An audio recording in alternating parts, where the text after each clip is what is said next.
Hey guys, so today's video is going to be part 4, and we're going to be working on the cylinder head a bit. Basically we're just going to be checking the cylinder head out, and I might show you guys how to grind valves depending on how much time I have. Here's the cylinder head, and you can see a screwdriver in my pocket, but there's like quite a bit of buildup in the aluminum buildup. That's all aluminum inside there, so we're gonna have to chip all that out of there. I don't think I'm gonna do that tonight. You know, like that's just chipping something out, so it's not really rocket science. But what I'm gonna do is I'm gonna take a die grinder with a wire wheel on it and a hand grinder with a wire wheel on it, and we're gonna clean this surface. I'm going to clean just inside the valve seats, get them cleaned up, and then we're going to Magnaflux it, and then we'll flip it over, Magnaflux it on the opposite side. As long as we don't find any cracks there, then we're going to pressure test the head, and then at that point, then I have to go through and do a thorough clean all the holes on the head with a tap, and then the next step for the cylinder head at that point will be going on to the seat and guide machine and doing some work there. But like I said, we'll just do some of the cleaning. I'm gonna do that up quick. I'll put you guys into time lapse for that. I'll show you guys the Magnaflux and then pressure test, as long as we don't find any cracks. All right, so I'll put you guys on time lapse and get after it here.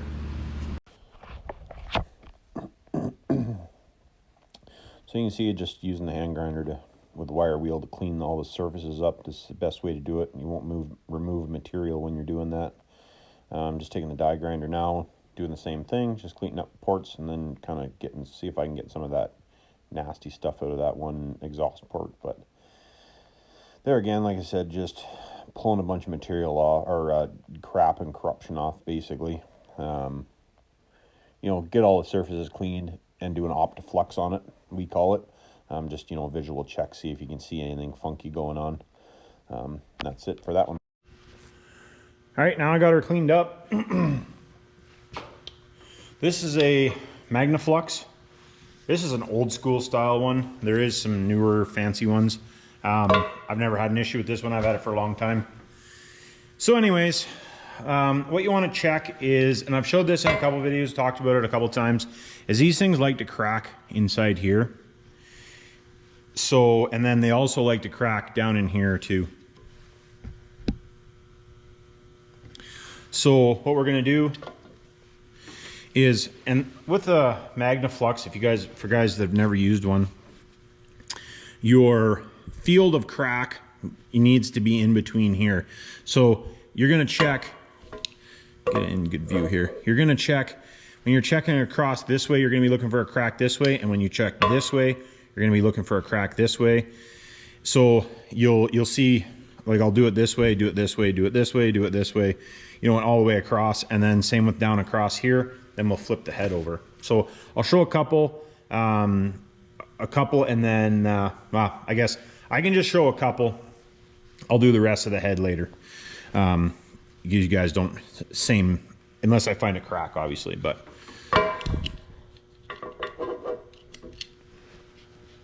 And then this is the powder, Magnafluxing powder.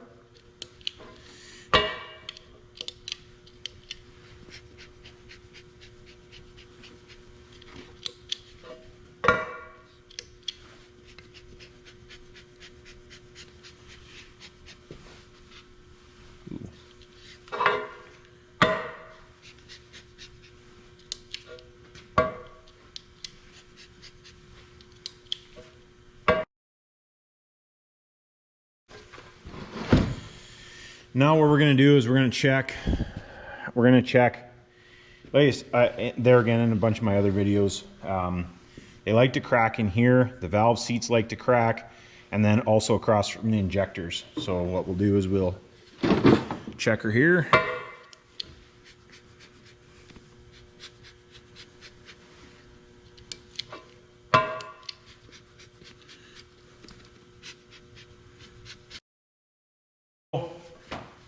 that's literally what it takes to Magnaflux. So I didn't find any cracks, so I'm just gonna give this a quick blow off with the air gun. And then I'll show you, I'll put you guys into time lapse to set the pressure tester up, and then I'll bring you back on for that one. So getting into it here, we're just going to, I'm going to set the height for the head to sit. It's all adjustable down in there, so get the head set in there, get the plate on top, and then you got to plug all the holes up. So the line that I just put on there is just going to where the coolant housing goes. Get that set up, and it wanted to not sit in there just the way I wanted it to, and just putting a couple plugs in where I pulled some fittings out there now. And get the line hooked up, and just kind of have to monkey around a little bit to get it to stop leaking. There again, when the heads aren't surfaced, sometimes it's a pain, but it is what it is.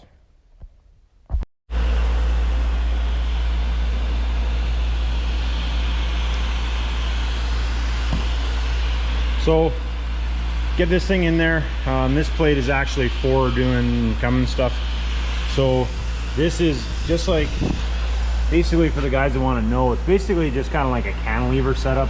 So you move this rod up and down, and the table goes up and down inside there. It's not really rocket science. It's air powered. Pinch, fill the holes in. So what you want to do is get this thing all sealed up.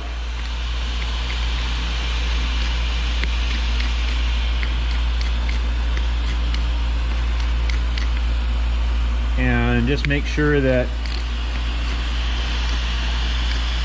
you don't have any cracks in across there.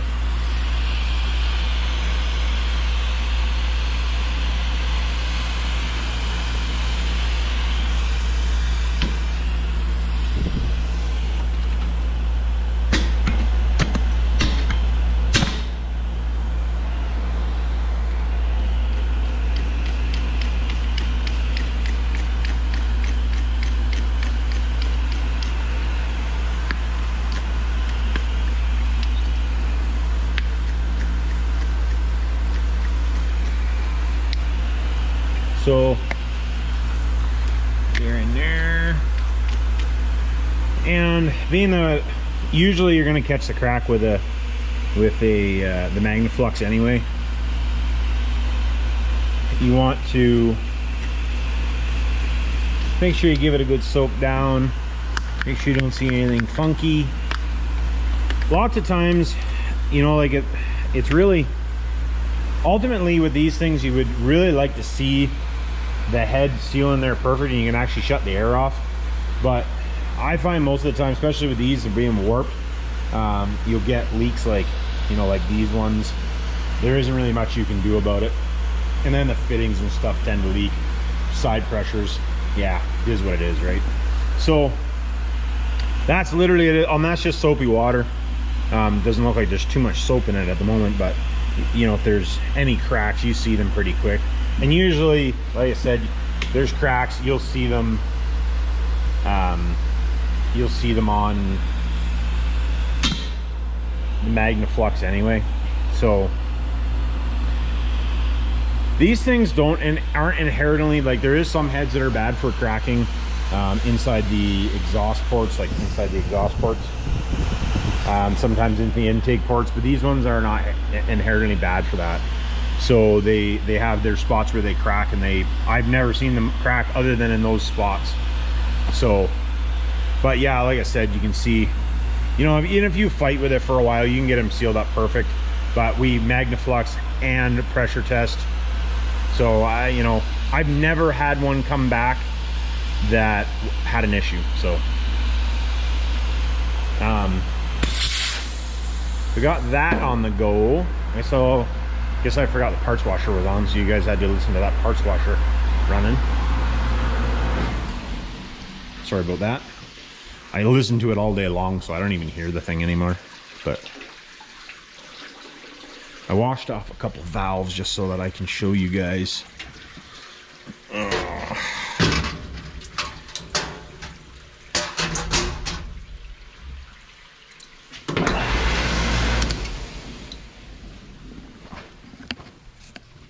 And what I'm going to do, usually we're blast these, but I already got the air compressor off.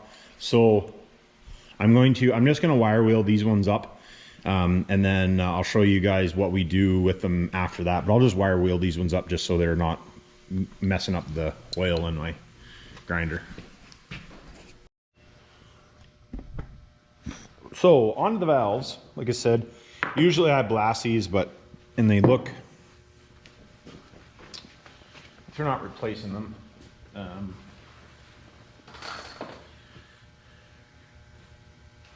there's a 24 valve one.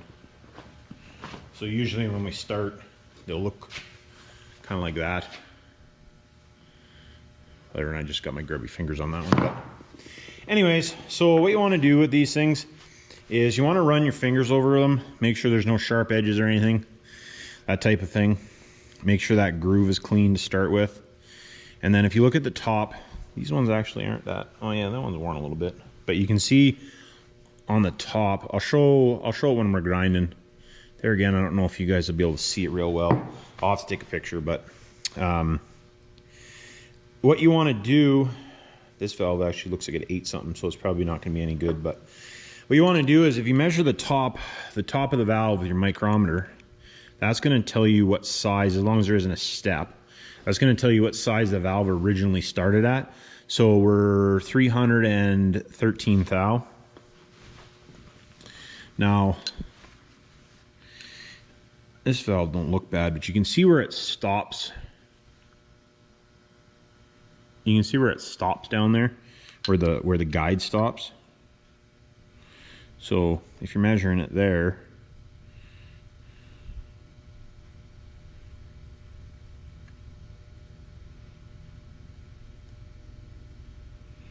yeah, it's the same. But anyways, so what you want to do is you want to measure the valve. You want to measure the valve here, here, like anywhere that you see a funny wear spot, you turn the valve around, make sure it's round, that type of stuff. And then you need to measure margin, which the margin is the disc face and the valve face. So these two measurements, and there is a spec for that. I don't know what it, I had so many numbers rolling around my head. I don't know what it is off the top of my head. And that's the reason that when we go through, when I'm doing these, when I do it, I print off the spec sheet every time for these things. And lots of times with 12 valve stuff, if it's ever been done before, it gets new stuff too. So it doesn't really matter. So there's the exhaust valve, and there's an intake valve. Just to show you, there's a bit of a size difference, not astronomically size difference, but anyways. So yeah, you want to do that on both the valves, measure any spots there's wear. Now, something else too is I use 600 grit sandpaper.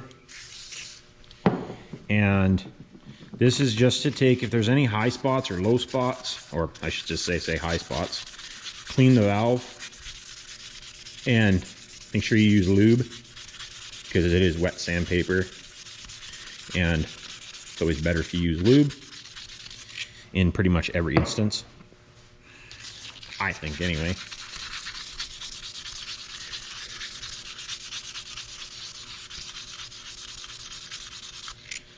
So, and you just take your rag and wipe it off. But usually these ones don't really have any bad spots on them. Of course, there again, I didn't pick a bad one. But anyways, I'll take you over to the valve grinder now, and we'll grind these two valves up. We'll see. This one actually might be bent because it actually has a funny chunk on the face. So let's just go over to the valve grinder, check her out.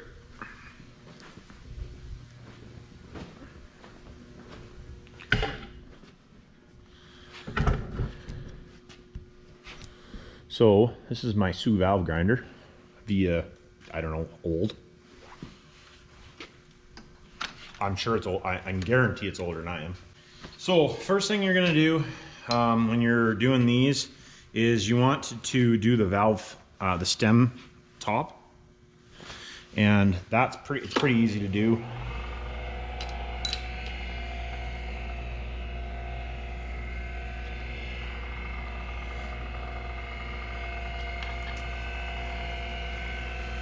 Too much oil on the go here. But just to show you guys, there is a little bit of wear on this one, so I just wanted to, not too much because it came right off. See if I can do it on this one.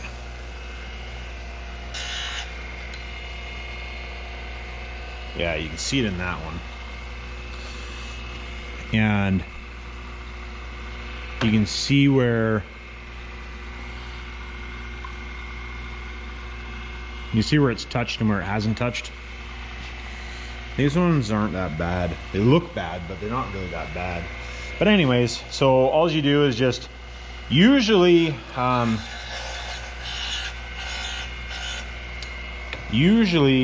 you're going to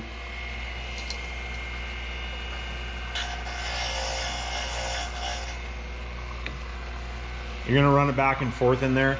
And also too, you just want to clean that very edge off, just because now there's a sharp edge there, and that's a really easy way to cut a seal. And new valve grinders actually have a spot for doing it. This one being that it's via 1960 doesn't have that, but still a great machine, still works really well. So so we got it set on. Okay, we actually got it set on 45. So I'm going to do the exhaust valve first, because the exhaust, the intake and the exhaust are different. The intake is 30 degrees factory, and the exhaust is 45. So it's already set at 45. So we'll just go ahead and run this at 45 here.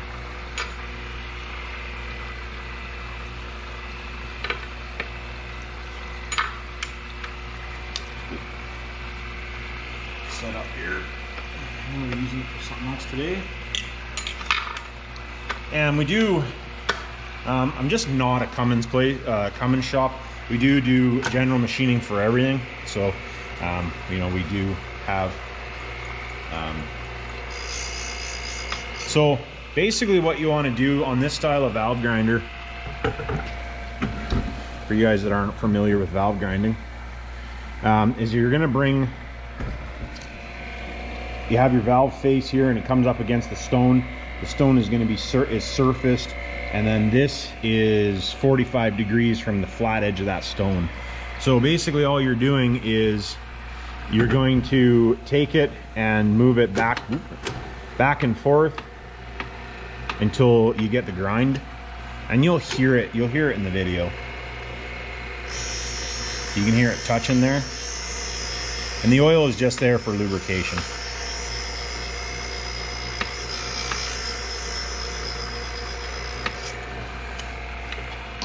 So after that, yeah, it'd take very little to get it to clean up. So then after that, what you do is just,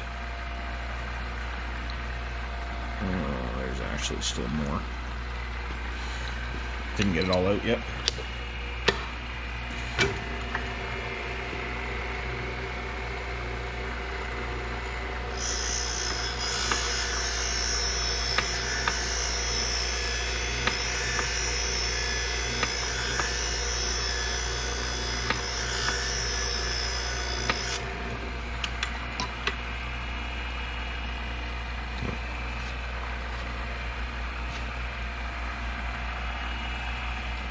There again, I don't know if you guys will be able to see that in the video real well, but get a nice, perfect, clean ground surface, nice and even.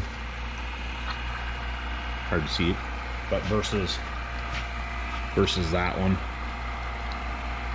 Obviously different angles, but gives you a general idea.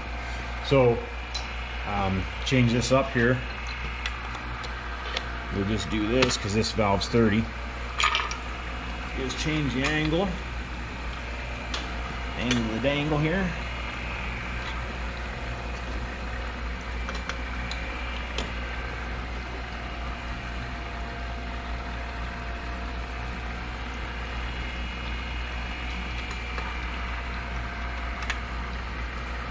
And a lot of times aftermarket, if you're doing aftermarket, they're going to be 45 intake and exhaust. Oh yeah, you can actually see. So this valve,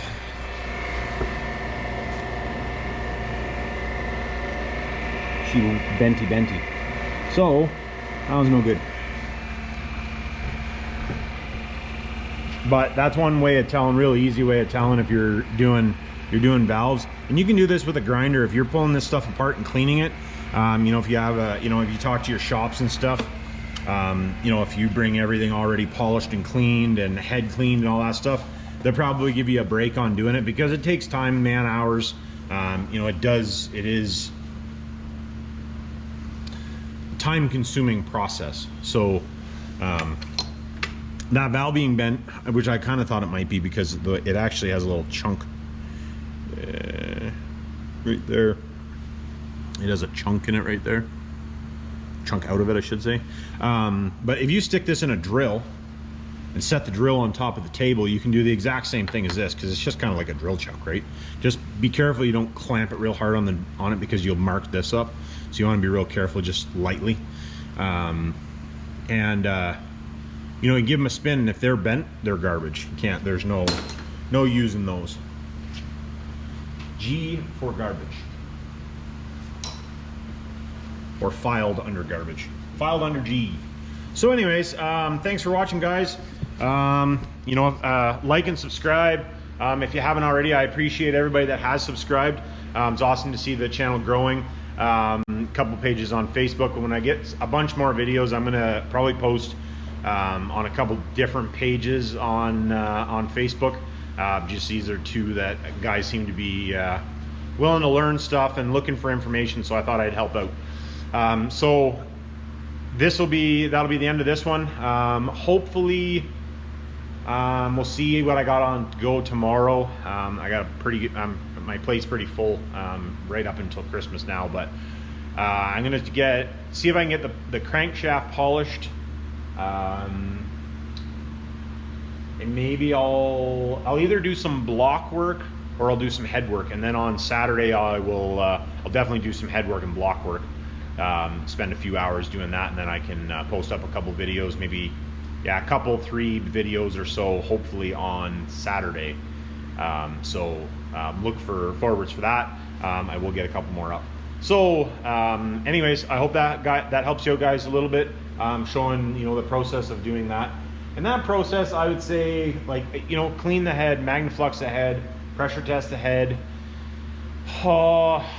I would say it probably takes at least, depending on how bad the head is, at least that what I showed there tonight, not including the valve grinding, takes about an hour and a half or so. So it's not like it's a short process, and that, you know, lots of guys ask, hey, why does this cost so much? Well, it's the time that goes into it. So, and in your area, if the shop rate is less, because the shop rate here, I'm $125 an hour, and that's in Canada. I'm $125 an hour for shop rate.